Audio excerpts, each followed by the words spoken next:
Good morning students. આપણો વિષય વાણિજ્ય વ્યવસ્થા અને સંચાલન, જેમાં આપણે ચેપ્ટર નંબર 2 કન્ટિન્યુ કરીએ છીએ, સંચાલનના સિદ્ધાંત, principles of management. As per hour method આપણે ફરીથી પહેલાં થોડું રિવિઝન કરી લઈશું અને રિવિઝન કર્યા પછી આપણે થોડાક આગળ વધીશું. બરાબર છે? તો રિવિઝનમાં સૌ પ્રથમ પહેલાં કે આપણે જોઈ ગયા કે સંચાલનનો ખ્યાલ કે અન્ય પાસે રહીને અન્ય પાસેથી કામ મેળવવાની કળા. તો અન્ય સાથે જ્યારે રહીને આપણે અન્ય પાસેથી કામ મેળવીએ છીએ એ આપણું બને છે સંચાલન. બરાબર? સંચાલન છે એનો ખ્યાલ આપણે જોઈ ગયા કે એ સૌથી પ્રાચીન ખ્યાલ છે, આજકાલનો આવેલો ખ્યાલ છે નહીં. પછી એ ચંદ્રગુપ્ત મૌર્યનો કાળ હોય, નેપોલિયન હોય કે પછી સમ્રાટ અશોક હોય કે પછી છત્રપતિ શિવાજી હોય, દરેકને સંચાલનની જરૂરિયાત ઊભી થઈ હતી. બરાબર? એટલે આપણે જોઈ ગયા કે સંચાલનનો ખ્યાલ છે અતિ પ્રાચીન છે અને આધુનિક સમયમાં જરૂર છે, પણ પ્રાચીન ખ્યાલ છે. બરાબર? ત્યાર પછી આપણે જોયું હતું કે જે કોઈ પણ પોતાનું ધ્યેય સિદ્ધ કરવા માટે જે કાંઈ પણ પ્રવૃત્તિ કરે છે તે પ્રવૃત્તિ કરવા માટે મેં તમને એક્ઝામ્પલ પણ સમજાવેલું હતું કે કઈ રીતે ચાણક્ય પોતાની જે કાંઈ પણ બુદ્ધિ, ચાતુર્ય, આવડત છે એનો ઉપયોગ કઈ રીતે કરી અને સિદ્ધાંતો જે છે એની રચના કરે છે. એવી જ રીતે આપણી પાસે અલગ અલગ ઘણા સંચાલન શાસ્ત્રીઓ છે, વિચારધારકો છે, ચિંતકો છે કે જેણે પોતપોતાના મતાંતર અનુસાર આપણને અલગ અલગ રીતે વિચારો રજૂ કરેલા છે. એ વિચારોના આધારે આપણને એમણે સંચાલનના સિદ્ધાંતો આપ્યા છે. જે સંચાલનના સિદ્ધાંતો આપ્યા છે, આ સિદ્ધાંતો આપણને એવું સમજાવી ગયા છે કે સંચાલનના સિદ્ધાંતો જડ નથી, પરંતુ રૂઢિ પ્રણાલી અનુસાર જે કંઈ પણ અનુભવો થાય છે એ અનુભવોનો નિચોડ છે. મતલબ કે કોઈ પણ ધંધાકીય એકમ હોય કે કોઈ પણ ક્ષેત્ર હોય કે કોઈ પણ ક્ષેત્રનો કોઈ એક વિભાગ હોય, એ દરેક જગ્યાએ સંચાલનના સિદ્ધાંતની જરૂરિયાત પડે છે અને જે કંઈ પણ એને રોજબરોજના જે અનુભવો થાય છે એ અનુભવોના આધારે અહીંયા આપણને રચના આપેલી છે સંચાલનના સિદ્ધાંતની. તો સંચાલનના સિદ્ધાંતની જે રચના થઈ છે એ રચનાના આધારે આપણે આગળ કીધેલું છે કે સંચાલનના સિદ્ધાંતો કોઈ પણ પ્રકારની જડતા નથી. બરાબર છે? સંચાલનના સિદ્ધાંતો ગતિશીલતા ધરાવે છે, પરિવર્તન છે કે જ્યારે સમય સંજોગ પરિસ્થિતિ અનુસાર જો એને બદલવા પડે તો એ કોઈ જડ નિયમો છે નહીં. બરાબર? તો એ આપણે જોઈ ગયા સંચાલનના સિદ્ધાંતમાં. સાથે સાથે એ પણ જોયું કે સંચાલનના સિદ્ધાંતો છે એ માનવ વર્તણૂક પર આધારિત છે અને આ વસ્તુ આપણે ભૂલવાની નથી. કારણ કે સંચાલનના સિદ્ધાંતની વ્યાખ્યા જ આપણને શું કહે છે? પહેલું સેન્ટેન્સ શું આવશે? માનવ વર્તણૂક સાનુકૂળ કરવા માટે. બરાબર? બીજું શું આવશે? જે નિયમો અને સિદ્ધાંતો ઘડવા પડે છે. ત્રીજું શું આવશે? જેથી ધ્યેય સિદ્ધિ સરળ બને છે. તો એવા જ નિયમો અને સિદ્ધાંતોને શું કહેવાશે? સંચાલનના સિદ્ધાંતો. અત્યાર સુધીમાં હવે મારા ખ્યાલ પ્રમાણે કે મોટા ભાગનાને આ વ્યાખ્યા યાદ રહી ગઈ હશે. માનવ વર્તણૂકને સાનુકૂળ કરવા માટે જે નિયમો અને સિદ્ધાંતો ઘડવા પડે છે જેથી ધ્યેય સિદ્ધિ સરળ બને છે, એ સંચાલનના સિદ્ધાંતો એટલે કે જે નિયમો અને સિદ્ધાંતો છે તેને સંચાલનના સિદ્ધાંતો કહે છે. બરાબર? તો અહીંયા સુધી આપણે જોઈ ગયા. બરાબર છે? ત્યાર પછી સંચાલનના સિદ્ધાંતનું આપણે સ્વરૂપ જોયું હતું. સ્વરૂપમાં સંચાલનના સિદ્ધાંતનું સ્વરૂપ સાર્વત્રિક સ્વીકૃત છે, જે માનવ વર્તણૂક પર આધારિત છે, ગતિશીલતા ધરાવે છે, પરિવર્તનશીલતા ધરાવે છે. જરૂર પડે તે આપણે સંચાલનના સિદ્ધાંતોની બદલી કરી શકીએ છીએ. બરાબર છે? આ આપણને સમજાવી ગયા સંચાલનના સિદ્ધાંતનું સ્વરૂપ. ત્યાર પછી સંચાલનના સિદ્ધાંતનું મહત્વ કે સંચાલનના સિદ્ધાંતની જરૂરિયાત શું કામ છે? તો કે જે કાંઈ પણ પરિસ્થિતિ છે એ પરિસ્થિતિમાં જે કાંઈ પણ પરિવર્તનશીલતા અથવા તો જે કાંઈ પણ ભૌતિક જોખમો આવે છે એમાં ટકી રહેવા માટે સંચાલનના સિદ્ધાંતની આપણે જરૂરિયાત છે, મતલબ એનું મહત્વ છે. બરાબર છે? સંચાલનના સિદ્ધાંતો કોઈ જડ, રૂઢ, રિજિડ નિચોડ નથી, પરંતુ એ અનુભવ સાથે સંકળાયેલું છે. બરાબર? આ જોયું તો આપણે સંચાલનના સિદ્ધાંતનું સ્વરૂપ અને ત્યાર પછી સંચાલનના સિદ્ધાંતનું મહત્વ અને ત્યાર પછી આપણે જોઈતી સંચાલનના સિદ્ધાંતની અવગણના. તો જે અવગણના જે વિચારધારા આપણે જોઈ ગયા એ સંચાલનની વિચારધારા અવગણના દરેક સંચાલન શાસ્ત્રીઓ દ્વારા વિવિધ સ્વરૂપે આપણને આપેલી છે, બરાબર છે. એમાં પહેલી આપણે જોઈ ગયા પ્રશિષ્ટ વિચારધારા. તો પ્રશિષ્ટ વિચારધારા આપણે કોને કહેશું? તો ફરીથી થોડું રિવિઝન અને અહીંયા બિલકુલ ધ્યાન કે પ્રશિષ્ટ વિચારધારા આપણે કોને કહેશું? તો પ્રશિષ્ટ વિચારધારા જેને ક્લાસિકલ થિયરી કહેશું. 19મી સદીના અંત સુધીમાં જે કોઈ પણ ફેરફારો થયા ઔદ્યોગિકરણના કારણે, યાંત્રિકીકરણ વધ્યું, ઔદ્યોગિકરણના કારણે જે કાંઈ પણ ફેરફારો થયા, આ ફેરફારોના આધારે જે કાંઈ પણ સિદ્ધાંતો ઘડાયા, જે વિચારધારાઓમાં અમલીકરણ થયું તે છે પ્રશિષ્ટ વિચારધારા. સાથે સાથે પ્રશિષ્ટ વિચારધારાના મુખ્ય પ્રણેતા આપણી પાસે 3 છે, બરાબર છે. પહેલા છે ફ્રેડરિક ટેલર, બીજા છે હેનરી ફેયોલ અને ત્રીજા છે મેક્સ વેબર, બરાબર છે. હવે આ ત્રણેય વિચારધારા પોતાની અલગ અલગ દર્શાવી. એમાંથી સૌપ્રથમ ફ્રેડરિક ટેલર, માર્ગદર્શિકાનો સિદ્ધાંત, આયોજન પ્લસ અમલીકરણ ઇઝ ઇક્વલ ટુ સચોટ પરિણામ, કે જે વૈજ્ઞાનિક ઢબે કાર્ય કરવાનું કીધું આપણને, ગતિ નિરીક્ષણ અને સમય નિરીક્ષણને પ્રાધાન્ય આપવાનું કીધું, કે જે તમારી પ્રણાલીઓ છે પ્રણાલીઓને છોડી દો, રૂઢિ પ્રણાલીને, બરાબર છે.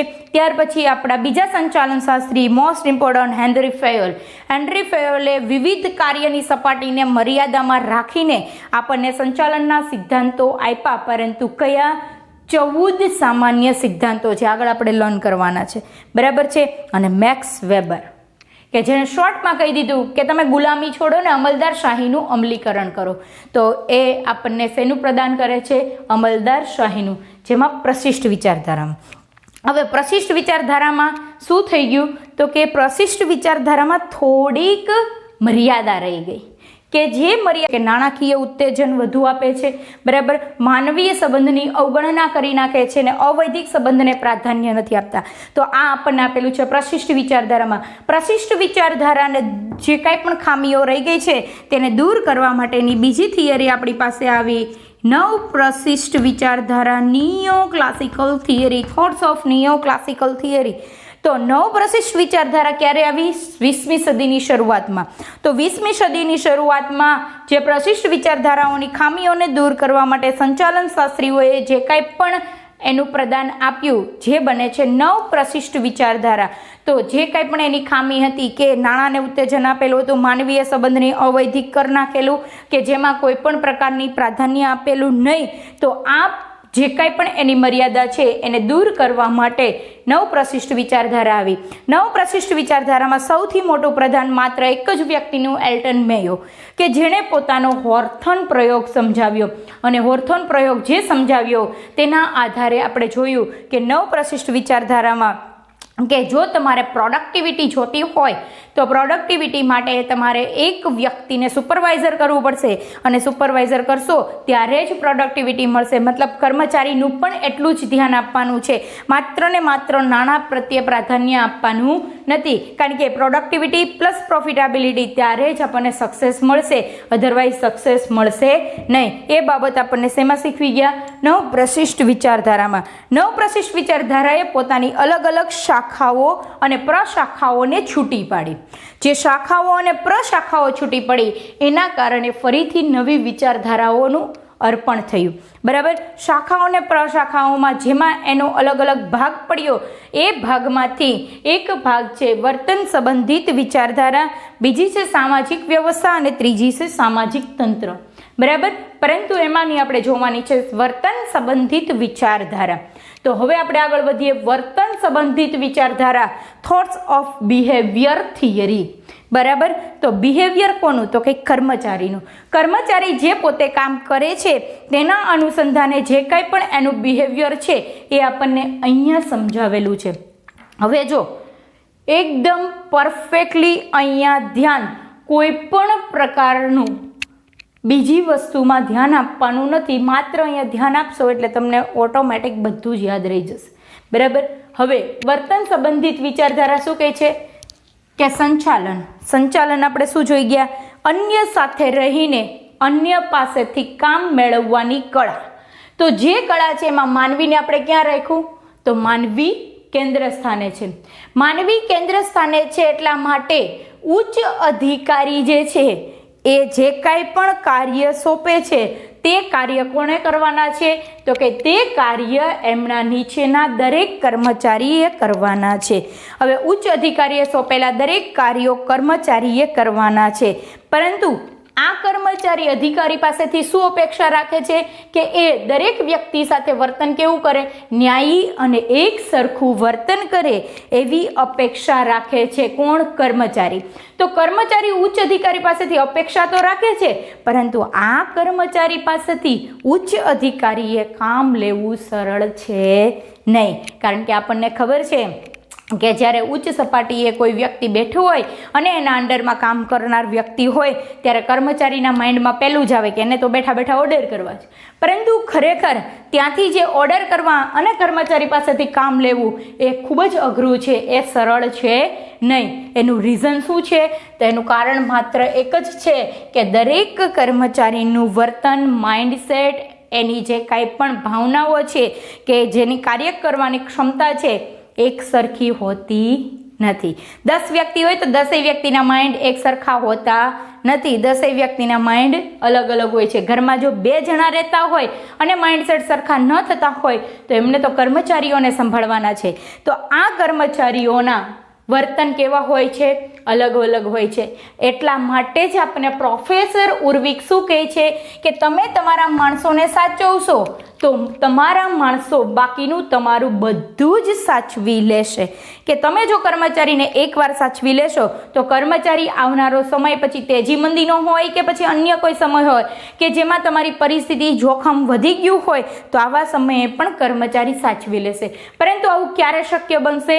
જો તમે તમારા માણસોને સાચવશો તો ઉચ્ચ અધિકારી તરફથી એવી રીતે વર્તન કરવામાં આવે કે જેથી ન્યાયી અને અપેક્ષાવાળું વર્તન હોય તો આવા સમયે કર્મચારી છે સચોટ કાર્ય કરીને જ આપશે. અને એટલા માટે જ આ વર્તન સંબંધિત વિચારધારામાં માત્ર ને માત્ર કોને પ્રાધાન્ય આપેલું છે? માનવ વર્તનને. તો વર્તન સંબંધિત વિચારધારામાં પૂછાય કે કોને પ્રાધાન્ય વધારે આપેલું છે? તો માનવ વર્તનને. કારણ કે વર્તન સંભાળવું એ ખૂબ જ વધારે કઠિન છે. અને આ વિચારધારાનું તારણ શું નીકળે છે? તો કે જો કર્મચારીમાં કાર્ય સંતોષ વધશે અને કર્મચારીની કાર્યક્ષમતા વધશે તો ઓટોમેટિક ધંધાકીય એકમનું કામ પૂર્ણ થવાનું છે. પરંતુ જો એની કાર્યક્ષમતામાં ઘટાડો થશે અને એને કાર્ય સંતોષ નહીં મળે તો આવા સમયે પ્રોડક્ટિવિટી મળવાની નથી. જો પ્રોડક્ટિવિટી મેળવવી હોય તો આ બંને વસ્તુ છે એનામાં સચોટપણે આવી જવી જોઈએ. મતલબ કે એને કાર્ય સંતોષ પણ વધવો જોઈએ અને એની કાર્યક્ષમતામાં પણ વધારો થવો જોઈએ. બરાબર. હવે આ વિચારધારાનું મહત્વ આપણને શું કહે છે? તો વિચારધારાનું મહત્વ એવું કહે છે કે આ વિચારધારાના અનુસંધાને સંચાલન શાસ્ત્રીઓએ એક જે તારણ કાઢ્યું છે એના આધારે એ એવું કહે છે કે આનું પણ આપણે મહત્વ ઘટાડી શકીએ નહીં. આંતરમાનવીય સંબંધ કે જેને આપણે અવૈધિક સંબંધ કહીએ છીએ, એકમમાં જ્યારે એકાબીજા પ્રત્યે સંબંધ હશે તો જ કાર્ય થશે. કારણ કે દરેક કર્મચારીની કેપેસિટી એક સરખી હોતી નથી. બરાબર.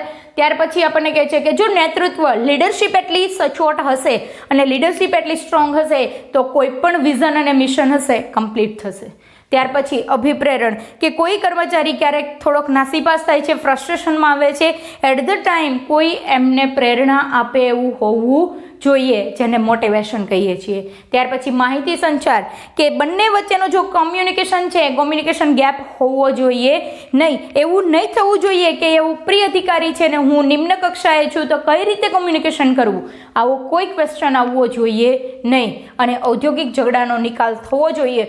ઔદ્યોગિક ઝઘડાનો નિકાલ ખૂબ જ મહત્વની બાબત છે. ઔદ્યોગિક ઝઘડાનો નિકાલ કારણ કે ઘણી વખત ઔદ્યોગિક ઝઘડાના કારણે ફ્રસ્ટ્રેશન આવતા હોય છે, ટેન્શન આવતા હોય છે, જેના કારણે સુસાઇડ થતા હોય છે, અથવા તો ઘણી વખત એવું બી બની શકે છે કે એક્ઝામ્પલ લઈએ કે વોલમાર્ટ કંપની છે, એટલીસ્ટ 2 લાખ સુધીના કર્મચારીઓ એમાં વર્ક કરતા હોય, જો એક દિવસની હડતાલ પર ઉતરી જાય તો કેટલું પ્રોડક્શન અટકી જશે. તો આવા જે કંઈ પણ ઔદ્યોગિક ઝઘડાઓ છે એનો નિકાલ પણ શેના દ્વારા થશે? વર્તન સંબંધિત વિચારધારામાં. કારણ કે વર્તન સંબંધિત વિચારધારા એવી છે કે જેમાં માનવીને જ કેન્દ્ર સ્થાને રાખેલું છે. બરાબર છે. ત્યાર પછી આ બધું તો ઠીક છે પણ એની સાથે એની મર્યાદા રહેલી છે. તો મર્યાદા આપણને શું કહે છે કે આર્થિક પરિબળની એમણે શું કરી? અવગણના.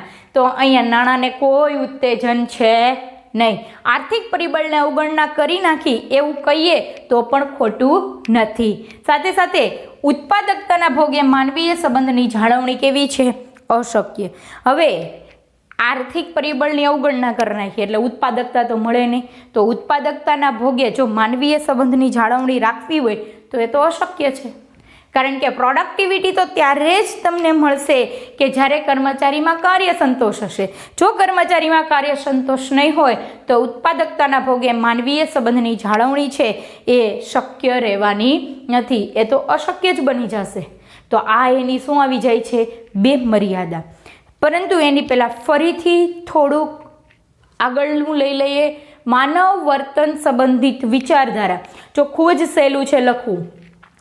સંચાલનની પહેલાં વ્યાખ્યા લખી નાખવાની. વ્યાખ્યા શું આવશે? અન્ય સાથે રહીને અન્ય પાસેથી કામ મેળવવું, જેમાં માનવી સંચાલનના કેન્દ્ર સ્થાને છે. કેન્દ્ર સ્થાને હોવાના કારણે ઉચ્ચ અધિકારીએ સોંપેલા દરેક કાર્ય કર્મચારીને કરવાના રહે છે. આ કર્મચારી એવું ધ્યાન રાખે છે કે ઉચ્ચ અધિકારી પાસેથી અમને ન્યાય અને અપેક્ષા એક સરખી હોવી જોઈએ. બરાબર છે?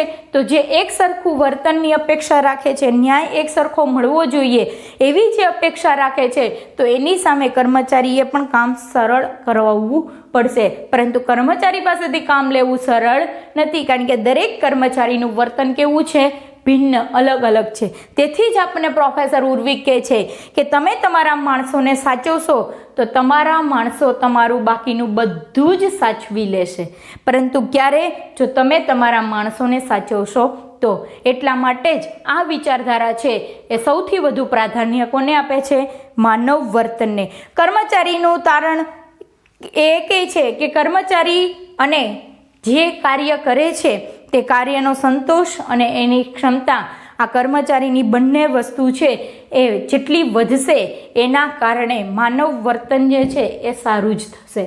બરાબર? સાથે સાથે આપણને એવું કહે છે સંચાલન શાસ્ત્રી કે જે કોઈ પણ મહત્વના મુદ્દાઓ છે એ મહત્વના મુદ્દામાં આંતરમાનવીય સંબંધ, નેતૃત્વ, અભિપ્રેરણ, માહિતી સંચાર, ઔદ્યોગિક ઝઘડાનો નિકાલ, આ વસ્તુની આપણે અવગણના કરી શકીએ નહીં. આ બધું જ એનું મહત્ત્વ દર્શાવે છે. ત્યાર પછી આપણને એની મર્યાદામાં કીધેલું છે કે આર્થિક પરિબળની અવગણના અને ઉત્પાદકતાના ભોગે માનવીય સંબંધની જાળવણી કેવી છે?